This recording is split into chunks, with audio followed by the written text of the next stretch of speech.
Karamihan sa inyo hindi alam ang ulam na to. Pero sa aming mga Kapampangan, pangkaraniwan Sana lang to. all. Gusto nyo bang malaman? Maswerte ka kung may puno ka ng bayabas. Hindi totoo yan. Tara, lutuin na natin. Gagamit pala tayo ng bayabas, siling berde, sibuyas, at kangkong. Umpisaan natin sa pagpapalambot ng baka natin. Bale, inugasan ko muna siya ng 3 beses. Tapos, maglalagay tayo ng luya at asin. Isa lang natin sa pressure cooker ng 30 minutes.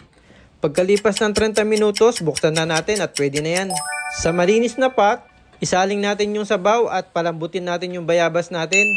Yan ang magsisilbing pampasim sa dish na to. Pasintabi po sa mga hindi kumakain ng bayabas pero masarap ang dish na to. Nagdagdag pala tayo ng tubig. Masarap kasi ang dish na to, yung masabaw talaga siya. After 15 minutes na pagpapalambot natin sa bayabas, iset aside lang natin siya. Tapos, i-mash mo lang kamukha ng ginagawa ko. Para mas lumabas lalo yung lasa at aroma ng bayabas. After natin siyang i-mash, ilalagay ulit natin doon sa tubig at maglalagay na tayo ng sibuyas at yung baka natin na palambot kanina. Maglalagay na rin tayo ng pampalasa na asin at patis. Puro tansyameter lang yan, kayo nang bahala, alam nyo naman yung masarap.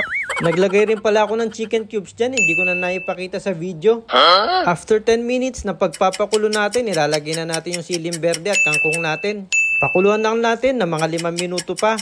Pag umabot ka na sa punto ng video na to, paki-comment down below kung tagasan ka para may shoutout naman kita sa susunod ng video. Sa mga hindi nakakaalam ng lasa nito, medyo matamis, maasim, malinamnam. Mas maraming bayabas, mas masarap. Timusin muna natin kung pasado na.